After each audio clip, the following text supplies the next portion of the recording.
What is the reason for growing the wheat crop in rabi season? Wheat క్రాప్ని రబీ సీజన్లోనే ఎందుకని పండిస్తారు? ఏదో ఒక రీజన్ ఉంటుంది. ఓకే, ఇక్కడ ఈ నాలుగు రీజన్స్ ఇచ్చాడు. ఇక్కడ ఈ 4 రీజన్స్లో మనం ఒక అప్రోప్రియేట్ రీజన్ ఇప్పుడు సెలెక్ట్ చేసుకోవాలి. First reason, plenty of water is available. Okay, the first reason says that we have to cultivate the wheat in Rabi season because in Rabi season plenty of water is available. So it is not a correct answer because the plenty of water is available in the monsoon, in the rainy season, that is in the Kharif season, but not in the Rabi season. So ఇది correct answer కాదు. Second, high temperature during this season promotes fast growth. Okay, and this says that rabi సీజన్లో temperature ఎక్కువ ఉంటుందంట. ఎక్కువ temperature ఉండటం వల్ల మొక్కలు ఫాస్ట్గా పెరిగితే దానివల్ల అందుకే మనం ఈ గోధుమని ఈ వీట్ని రబీ సీజన్లో పండించాలంటున్నారు. రబీ సీజన్ ఎప్పుడు ఉంటుంది మనకి?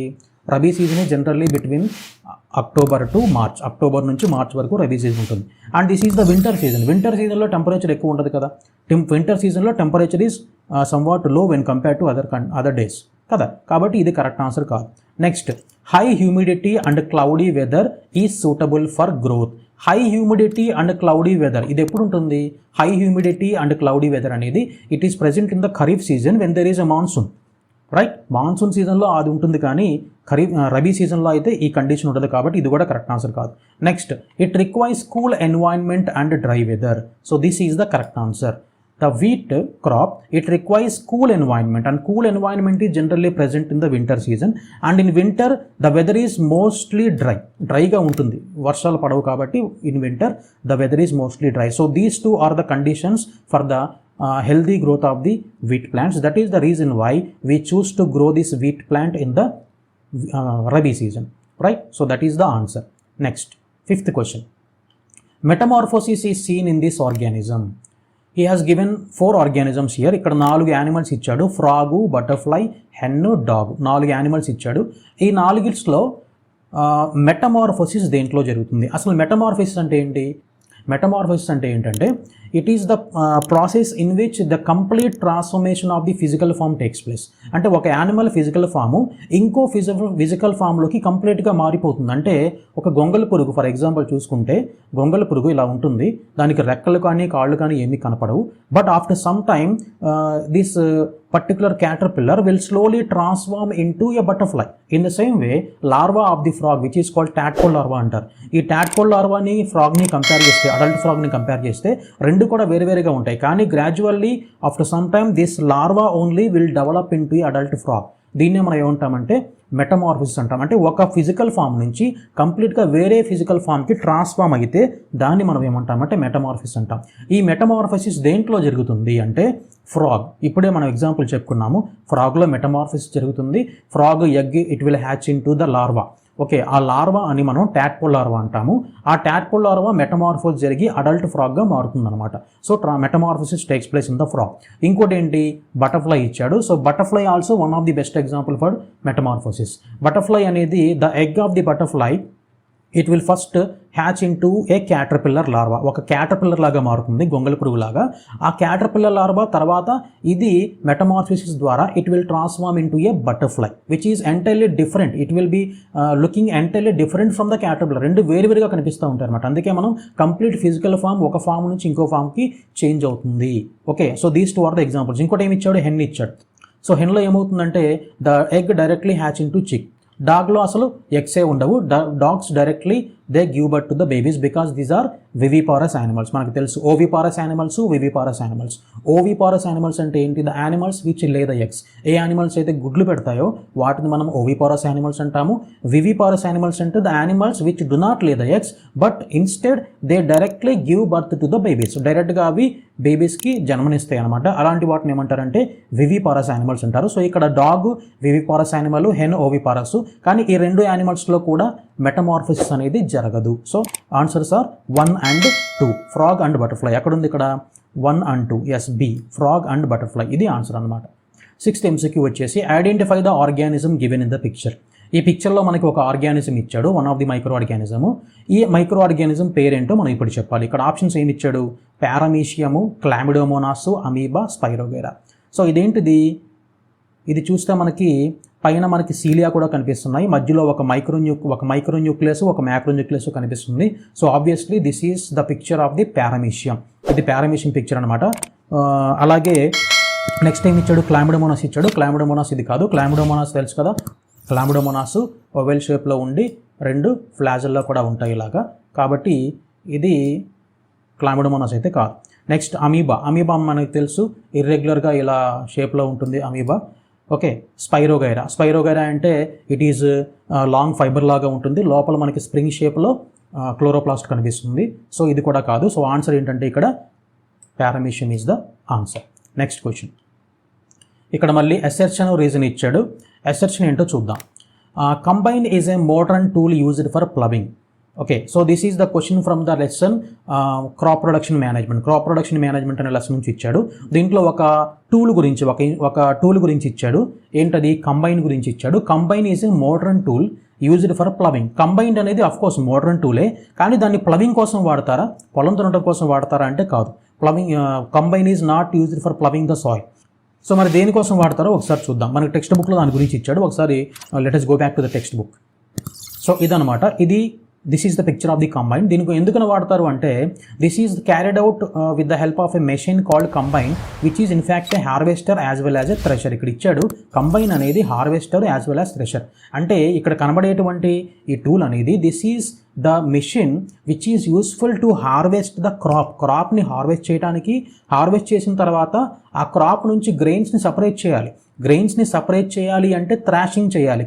ఓకే, ఆ థ్రాషింగ్ కూడా ఇదే మిషన్ ద్వారా మనం చేయొచ్చు అనమాట. కాబట్టి 2 పనులు ఒకేసారి అవుతున్నాయి కాబట్టి దీన్ని మనం కంబైన్డ్ అంటాము. దీంతో మనం అంటే ప్లవింగ్కి మాత్రం ఇది యూజ్ చేయరు. ప్లవింగ్కి అయితే కల్టివేటర్ యూజ్ చేస్తారు. ఓకే, కల్టివేటర్ కానీ ప్లవ్ కానీ యూజ్ చేస్తారు.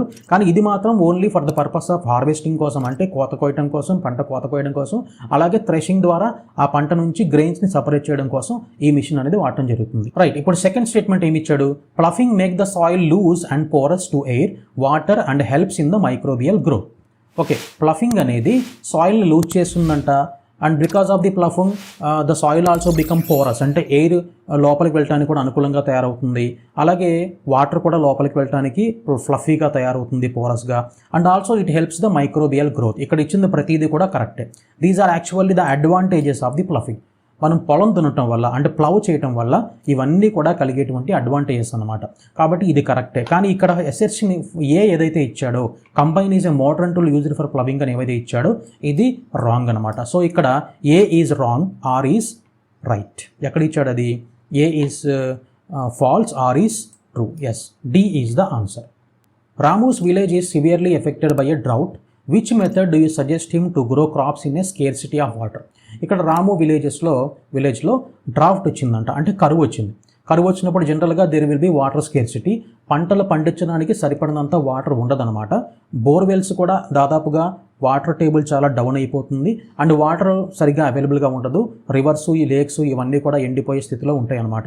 సో అలా ఉంటే దాన్ని మనం డ్రాట్ అంటాం. ఇలాంటి పరిస్థితుల్లో what is the method of irrigation that you suggest? దీనికోసం మనం ఏ ఇరిగేషన్ మెథడ్ని మనం సజెస్ట్ చేస్తాము to grow the crop? Okay, scarcity of water ఉన్నప్పుడు పంట పండించడం కోసం రాము వాళ్ళ విలేజ్లో మనం ఏ మెథడ్ని మనం సజెస్ట్ చేస్తాము అంటే ఫస్ట్ ఏమి ఇచ్చాడు ఇక్కడ? డ్రిప్ ఇరిగేషన్ ఇచ్చాడు.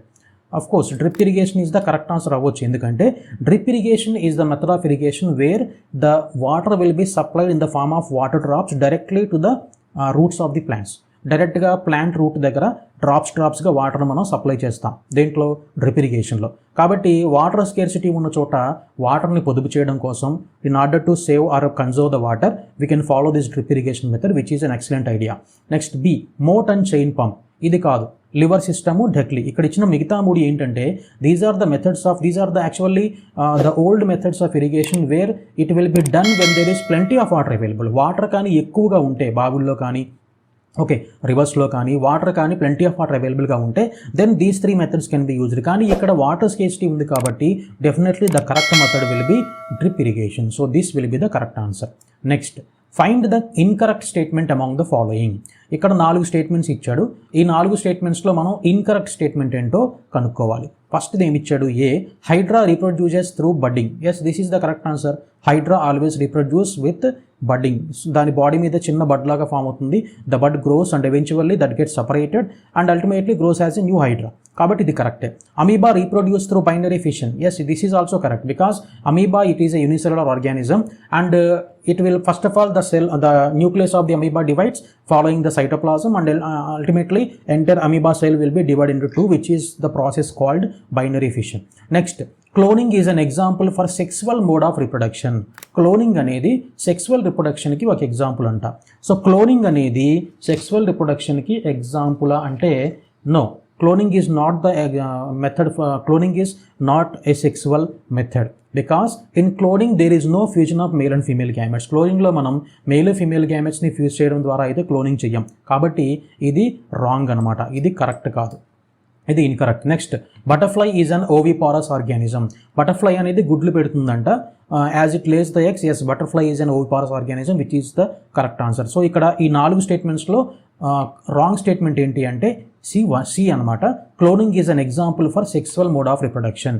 ఓకే, సో దాంట్లో ఎక్కడా కూడా ఫెర్టిలైజేషన్ జరగదు, only by taking the body cells they will perform the cloning process, right? అది 9th question. 10th question, Rahul placed an egg brought from the market along with the eggs laid by his pet hen for incubation. Later, he found that no chick hatched from the market egg. What could be the most likely reason? So Rahul అనే అతను market నుంచి కొన్ని eggs తీసుకొచ్చాడు, eggs తీసుకొచ్చి వాటిని incubation కూడా పెట్టాడు అతని హెన్తో. Okay, by using his pet hen incubation కూడా పెట్టాడు. కాకపోతే ఏమైందంట, he found that no chick hatched from the market egg. Market నుంచి తీసుకొచ్చినటువంటి ఎగ్లో ఒక్క ఎగ్ కూడా హ్యాచ్ అవ్వలేదు. ఎందుకని హ్యాచ్ అవ్వదంటే జనరల్గా రీజన్ ఏంటంటే the eggs that he brought from the market they were developed in the poultry. అది పౌల్ట్రీ ఇండస్ట్రీ నుంచి వచ్చినటువంటి ఎగ్స్. ఆ ఎగ్స్ జనరల్గా ఫెర్టిలైజేషన్ జరగకుండా ఆ ఎగ్స్ డెవలప్ అవుతాయి అనమాట. కాబట్టి ఫెర్టిలైజేషన్ జరగలేదు కాబట్టి దాంట్లో ఎంబ్రియోని ఫామ్ చేసి కొత్త చిక్ని డెవలప్ చేసేటువంటి కెపాసిటీ వాటికి ఉండదు, కాబట్టి they will never hatch. So ఇక్కడ ఆన్సర్ ఏమవుతుందంటే eggs sold in the market are treated with కెమికల్సా? Eggs sold in the markets are yes, eggs sold in the market are not fertilized. ఆ eggs fertilization జరగకుండా వాటిని అమ్ముతూ ఉంటారు develop చేసి, కాబట్టి B is the correct answer. Okay, so అదనమాట, మిగతా అన్ని కూడా wrong. So this is about the term 1 question paper that you have appeared. మీరు ఆల్రెడీ ఈ ఎగ్జామ్ మీరు రాశారు కాబట్టి ఇది S7 గురించి రివ్యూ అనమాట. Thanks for watching. నెక్స్ట్ సెషన్లో మనం FA3 క్వశ్చన్ పేపర్ గురించి రివ్యూ చేద్దాం. Thank you.